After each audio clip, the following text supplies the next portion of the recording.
Bai, bueno, hor gertatu zen, hain zuzen ere nik eskatu niolako euskaraz hitz egin nahi nuela, eta nire eskubidea zela, ez? Eta orduan askotan pasatzen zaiguna da, gure eskubide hori aldarrikatzen dugunean, bai euskaraz ez dakien funtzionarioak edo jakinda ere euskararekiko jarrera honik ez duen funtzionario batek esan aldigula ezetz eta hor gatazka bat sortzen da, ez? Eta orduan, euskaraz bizi nahi baduzu, Euskal Herriko lurralde handienean, arazoa dauzkazu.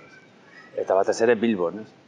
Eta hor, arazo bat da, adibidez, ni oso txarto sentitu nintzen momentu hartan, gatazka une gogorra eukin nuelako, eta udaltzaina oso harrotuta jarri zelako, eta paperak eskatu bestea, ez dakiz zer, eta bere eskubidea zela, eta nik argi neukanean nire eskubidea zela, ez? Hizkuntza aukeratzea.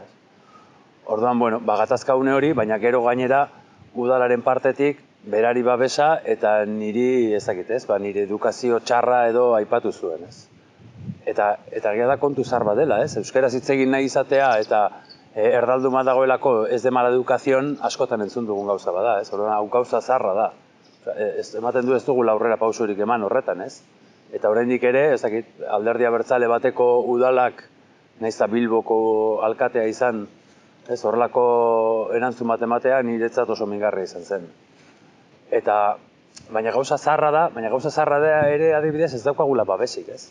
Bilboko udalean Euskararen ordenantzaren aldarrikapena Euskalgintza osoaren partetik historikoa da.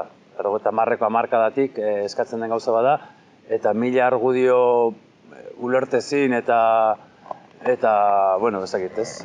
Ganora bako entzunda, jarraitzen dugu ordenantzarik gabe, ez? Orduan, hor, hizkuntza eskubide horiek ez daude onartuta. Badirudi baietz, baina ez dauzkagu onartuta. Eta, adibidez nire kasuan, izuna niri jarri nahi izan barik, udaltzainari berari jarri baliote, segurenik hurrengoan ez litzateke hori gertatuko. Eta hori udal ordenantza batzuek bermatuko lukete, ez? Baina, borondatea handirik ere ez du ematen dagoenik momentuz Bilboko udalean, ez? Eta Bilboko udalean bezala beste hainbat zeretan, ez? Egia da kasu asko gertatzen direla funtzionarioekin eta batez ere poliziekin, Enekaren kasua izan zen eta Lander Arbelaitzena eta beste hainbatena, eta hori horrela da, ez? Gainera, kasu honetan, porrak eta errezetak ere baituzte multa jartzeko, eta multa beti da euren mehatxua, ez?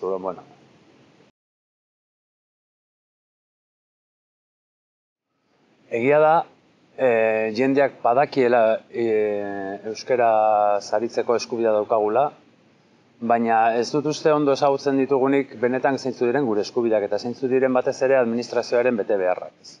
Hori badago. Eta bestetik egia ere bada, hizkuntz gatazka gogorra dela. Eta oso gogorra da etengabe horrelako bronkaka ibili behar izan hori, eta ez? Orduan, nik esango nuke Euskalgintzaren partetik bai egin beharko litzateke ahalegintxo bat, kontzientzia hartu eta benetan horri beste bultzada bat emateko.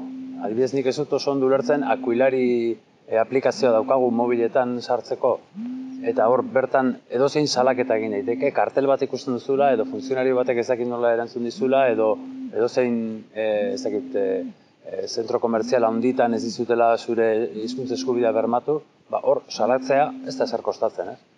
Gaur egun, zut egunean 2 salaketa daudela. Benetan salatuko bagenitu egunean 100 egongo lirateke.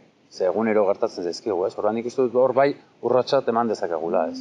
Baina batez ere administrazioen partetik egin behar dena da benetako politikak bultzatu eta ez pertsonen gain utziz ardura, ze hain zuzen ere hori gertatzen da hizkuntza eskakizunen sistema honekin gertatzen dena da ardura langilearengan uzten dela. Eta ardura administrazioak berak dauka, ez? Eta, ez da bakarrik hizkuntza gaitasun maila bat ematea, baizik eta gero egon behar du hor prestakuntza bat, egon behar du entrenamendu bat ere horretarako, eta horrek eskatzen du plangintza orokorrago batzuk, sakonago batzuk, eta borondate politikoa batez ere. Bai. A ber, pozik nago, ze azken finean, Bilboko konpartzen kontu bat izan da hau, eta azkenean, bueno, Bilboko konpartsak honen, niri, babes osoa adierazi didate, eta hor egon dira, eta inkluso isunak Bilboko konpartsek hartuko zuten euren gain, ez? Eta, bueno, hortatik libratzea, bada garaipen bat, ez? Nolabait ere hor, zegoen A edo B, eta nire aldekoa izan da, ez? Batez ere, baina, kuriosoa da, irabazi dugu, ezin izan dutelako esan zein zen nik esan nuen insultua. Ez nuen horrelakorik esan, baina epaileak berak ez dutela nire edukazio txarra epaitzen, baizik eta nolabaiteko insulto bat egon zala hor, eta hori ezin izan dutela frogatu zen izan zen. Niretzako hor, imperialismo glotikoaren adierazlerik argiena dago. Insulto bat egon bada, insulto bada, naiz eta erderara itzuli ez. Eta hori, bueno, normalean, erderara ezin bada itzuli ez da insultoa, bueno. Eta eskerrak eman behar ditut hor, Itziarri Zabal katedradunak adierazi zuen, hori, putatxula, euskeraz, litzatekela itzulpen errezik topatuko, eta, bueno, hori izan da, azkenean, arrazoia eman didana, ez. Baina, epaiak, barkatzen dio udalari kostak ordaintzea, nolabait ere, bueno, bere bertsioa sinesten duelako edo, baina, bueno, esan behar da, sinesten duela, niri ere epaia erdera hutsez bidali dian epaile batek. Eta nire hizkuntze eskubideen aldarrikapena inondik ere aipatzen ez duen epaile batek. Eta berak ere, aldarrikapen hori mala edukaziontzat dauka. Orduan, bueno, hori da daukagun sistema, horrelako justizia daukagu euskaldunontzat, eta txarrena da, gure administrazioek ere, ez dutela asko laguntzen, ez. Hori, eskerrak, jende askok eman dite erakutsi bere babesa, eta oso eskartuta nago, eta batez ere, bueno, azpimarratuko nuke Bilboko euskaltzale askok,